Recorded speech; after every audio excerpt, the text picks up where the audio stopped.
ദക്ഷിണ പസഫിക് സമുദ്രത്തിലെ വാനുവാട്ട് തീരത്ത് റിക്ടർ സ്കെയിലിൽ 7.3 തീവ്രതയുള്ള ഭൂചലനം രേഖപ്പെടുത്തി. തിങ്കളാഴ്ചയാണ് പ്രദേശത്ത് ഭൂകമ്പമുണ്ടായതെന്ന് അന്താരാഷ്ട്ര മാധ്യമങ്ങൾ റിപ്പോർട്ട് ചെയ്തു. യുണൈറ്റഡ് സ്റ്റേറ്റ്സ് ജിയോളജിക്കൽ സർവേയുടെ കണക്കനുസരിച്ച് ഭൂമിക്കടിയിൽ ഏകദേശം 115 കിലോമീറ്റർ ആഴത്തിലാണ് ഭൂചലനത്തിന്റെ പ്രഭവ കേന്ദ്രം. വാനുവാട്ട് പ്രവിശ്യയിലെ ലുഗാൻവില്ലി നഗരത്തിന് 35 കിലോമീറ്റർ വടക്ക് കിഴക്ക് മാറിയാണ് പ്രകമ്പനം ഉണ്ടായത്. ഭൂചലനം ആഴക്കടലിലായതിനാൽ ഉപരിതലത്തിൽ ഇതിന്റെ ആഘാതം താരതമ്യേന കുറവാണെന്നാണ് വിദഗ്ധർ വിലയിരുത്തുന്നത്. ഭൂചലനത്തിന് പിന്നാലെ സുനാമി മുന്നറിയിപ്പുകളോ ജാഗ്രതാ നിർദ്ദേശങ്ങളോ പുറപ്പെടുവിച്ചിട്ടില്ലെന്ന് US സുനാമി മുന്നറിയിപ്പ് കേന്ദ്രം അറിയിച്ചു. അതേസമയം ഗുജറാത്തിലെ അമറേലി ജില്ലയിൽ ഞായറാഴ്ച റിക്ടർ സ്കെയിലിൽ 3.1 തീവ്രത രേഖപ്പെടുത്തിയ ഭൂചലനം അനുഭവപ്പെട്ടു.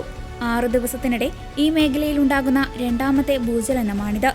ഗാന്ധിനഗർ ആസ്ഥാനമായുള്ള ഇൻസ്റ്റിറ്റ്യൂട്ട് ഓഫ് സീസ്മോളജിക്കൽ റിസർച്ച് നൽകുന്ന വിവരങ്ങൾ പ്രകാരം ഞായറാഴ്ച പുലർച്ചെയാണ് പ്രകമ്പനം ഉണ്ടായത്.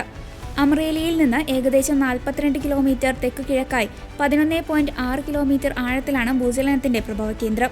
നേരത്തെ മാർച്ച് 23-ന് ഇതേ പ്രദേശത്ത് 3.2 തീവ്രത രേഖപ്പെടുത്തിയ മറ്റൊരു ഭൂചലനം അനുഭവപ്പെട്ടിരുന്നു. തുടർച്ചയായുണ്ടാകുന്ന ഈ പ്രകമ്പനങ്ങൾ പ്രദേശവാസികളിൽ ആശങ്കയുണ്ടാക്കുന്നുണ്ടെങ്കിലും നിലവിൽ നാശനഷ്ടങ്ങളോ പരിക്കുകളോ റിപ്പോർട്ട് ചെയ്തിട്ടില്ല.